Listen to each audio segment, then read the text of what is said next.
social system. Oh, excuse me. Social systems.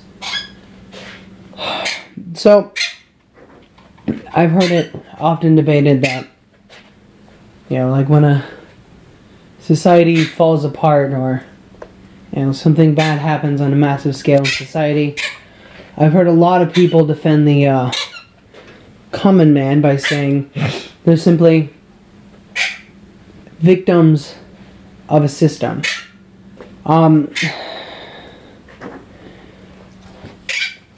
In a sense, I do believe that to be the case, but in another sense, I think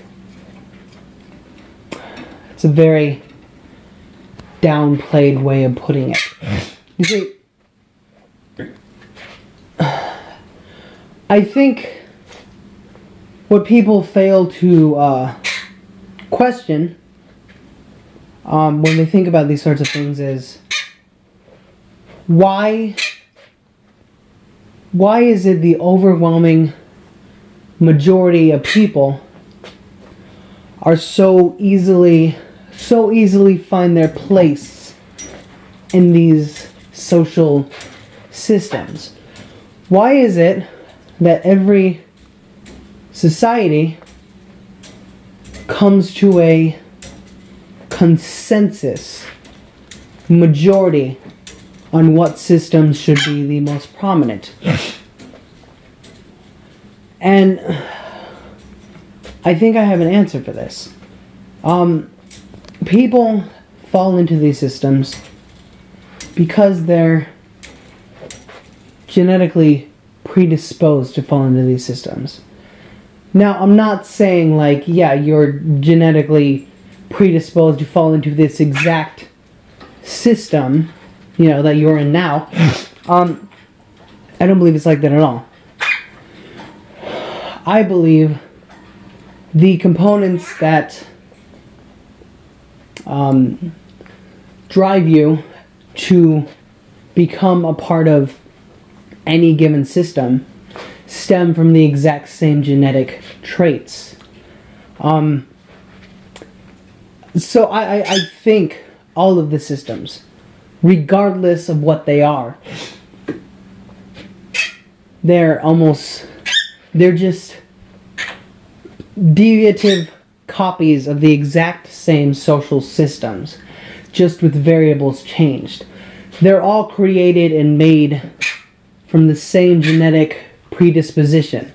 It's just a matter of changing your position once you're in one enough to where you'll jump into a different one. So, here's what I think that is. What drives it the most, okay? People have this thing called tribalism. It's a thing that's built into us. From the moment we're born to the day we die, we have these beings we're emotionally attached to that we're more likely to listen to, and we're more likely to allow to influence us. We have loved ones, and usually they're already in a social system. They already have a core set of beliefs that, while many of your loved ones share different ones, they generally share a common set of beliefs. They just choose to enact them differently. And I imagine the beginning of time, tribalism was more of a biological survival mechanic. People formed systems, they held the same values because it was a necessity to survive. They had to have unity, they had to agree on things in order to act as one, act as a group, align with each other, and get things done for survival's sake and prosperity's sake. I think that hasn't changed much at all, if any, since then. So while we have many varying social systems and groups in our society, most of those people and most of those groups share the exact same core values of justice, of tribalism. They have the same emotional reaction to different things that are based on the same principles. They all have their own moral code. They have their... They basically... They're just different versions of the exact same genetic creature. And now, why is this... How does this plug in on a large scale? Well, tribalism, in that sense, the more people who align with each other, the more people, the more likely of a chance you are for survival, the easier it is for your life. Which means, whoever is in the majority of the social system, whatever social system is the largest group, is the most likely to be the dominant one. It's most likely to get accepted and followed and get new members. Because it's easier on people. People are genetically predisposed to go where it's easiest to prosper. To go with the grain instead of against the grain. And that's the thing. We have... And here's what might be the real shocker to some of the people watching and listening. I think very few people escape this, I would call it damning cycle of social systems. Because no matter what social system you go to, it's but a deviation of the one you've been in, or the one you hate, or the one you love, the one you align yourself with, the one you oppose. They're all they all form from the exact same core values and traits. They're just subjected to people's differing opinions that usually are not even really their own. See, when people change, they usually change and associate themselves with another group that holds the values they've changed into. Meaning they've not escaped a social system, they've simply transferred into another.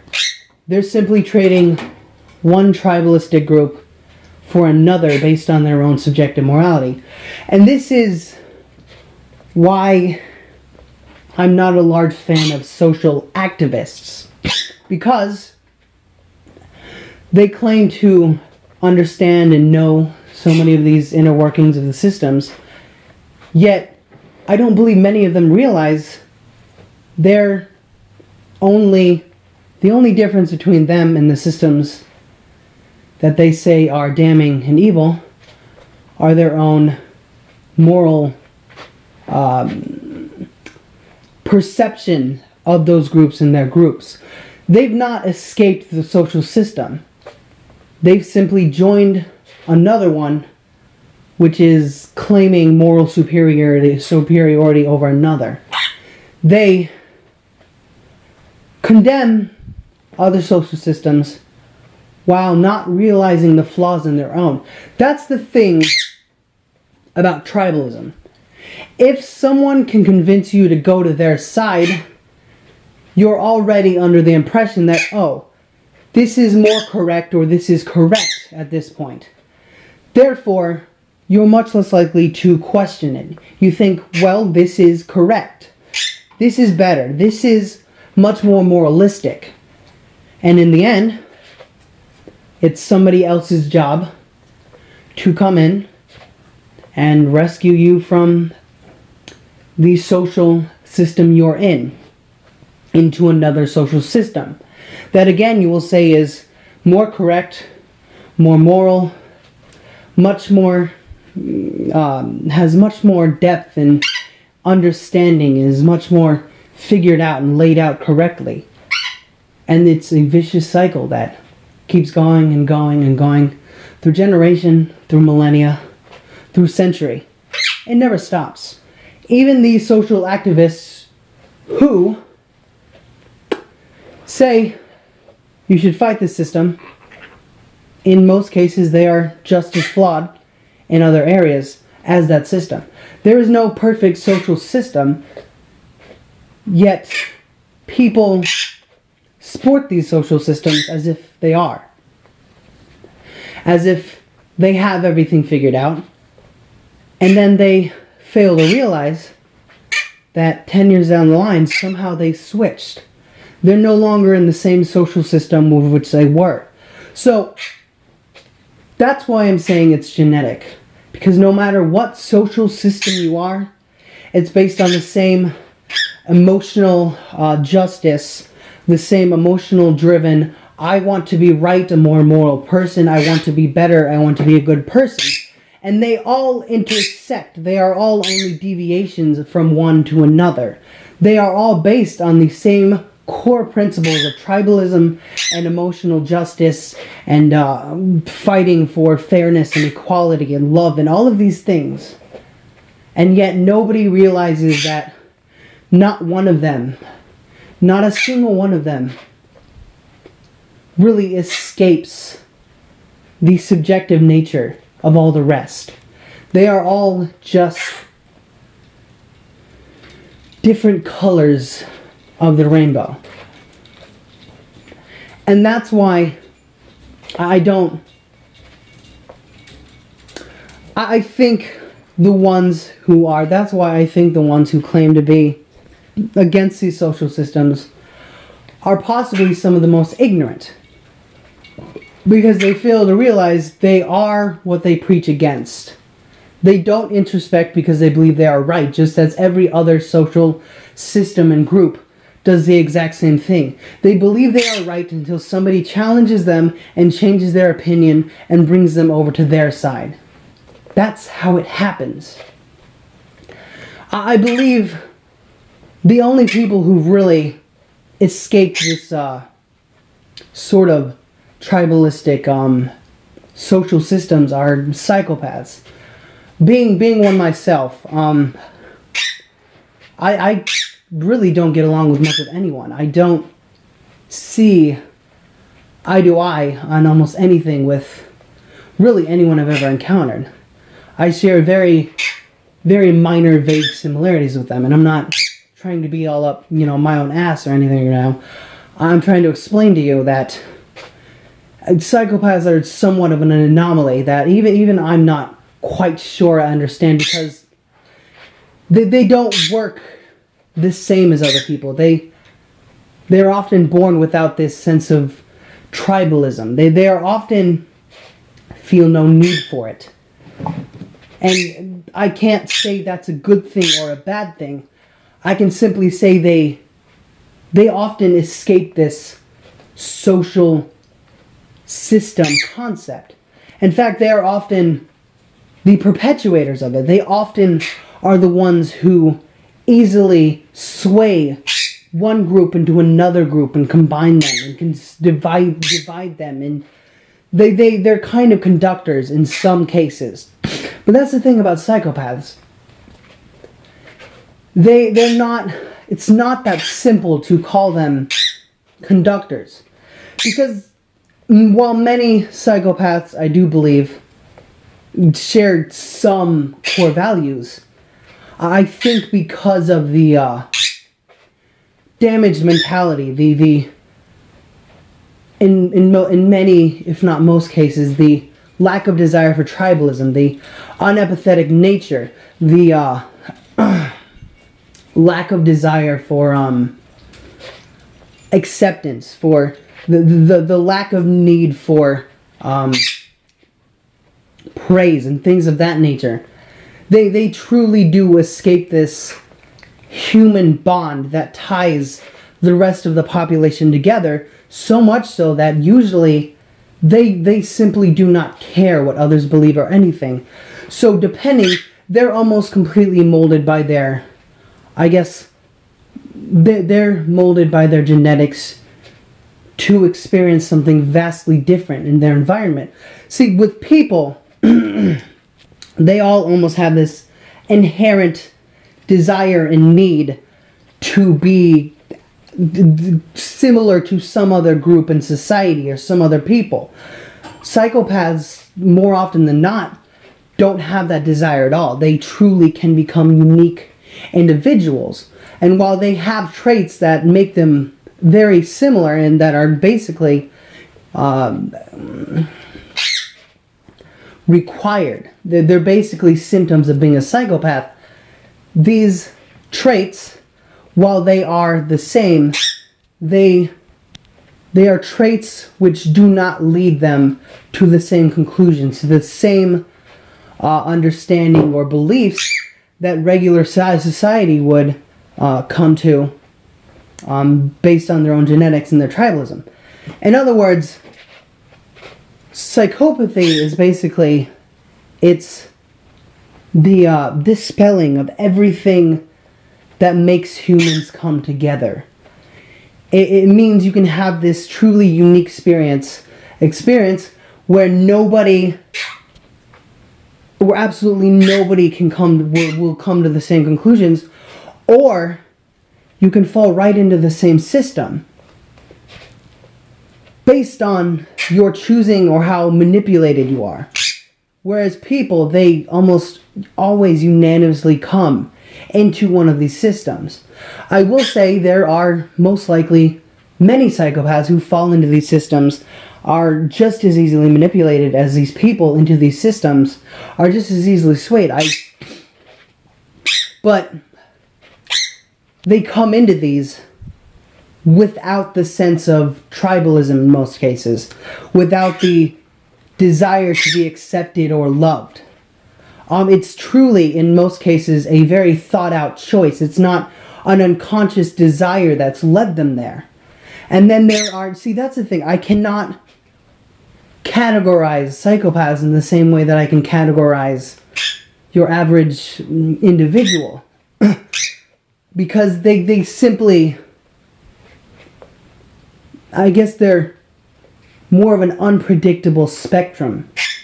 Most people can be easily predicted,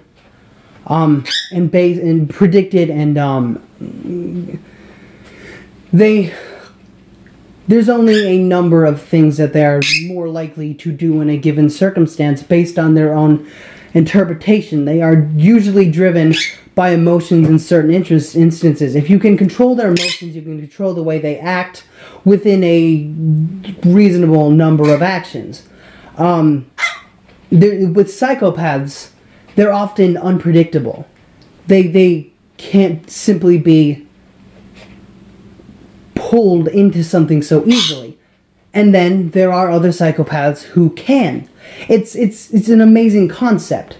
Because while most people are so consistent, psychopaths kind of transcend this to where they can be human one moment and then a robot the next, and yet a monster the next. And they don't...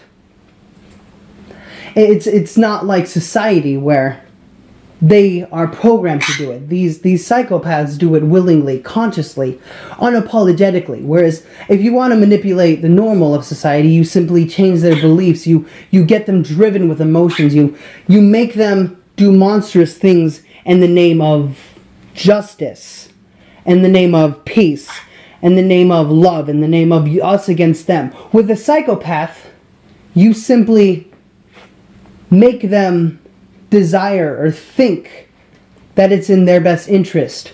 Or even in some cases you can manipulate them with emotions. But it's not a guaranteed as it is with most average people. There's a very set, a very calculated formula to get people to react a certain way. But psychopaths are, there's so much possibility. I think many psychopaths are aware of this. And I think many psychopaths create these social systems and orchestrate them to a degree. And I think many psychopaths fall into these systems unwittingly or intentionally. I think some psychopaths forsake both outcomes.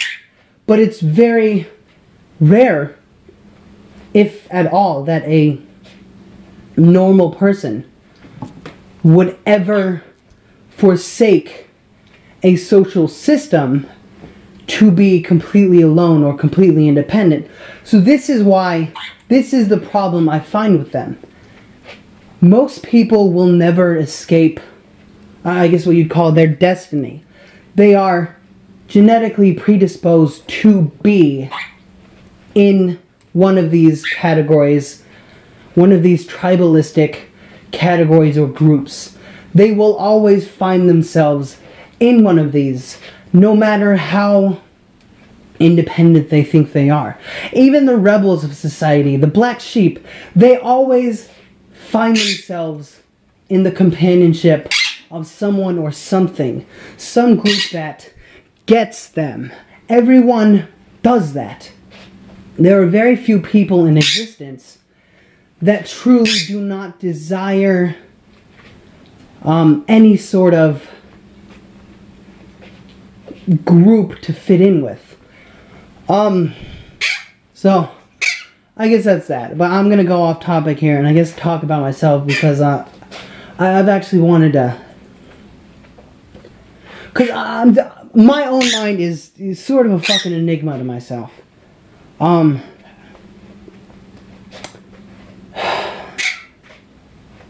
No, you know what, this isn't the time to talk about that yet. So I guess that's a secret for another day that I'll spoil on you guys later. I'm still fucking trying to figure out my own mentality as a psychopath, and it's fucking complex. So that's a video for another day. Or maybe a long fucking status, but I don't fucking know. Anyways, thanks for watching. Bye.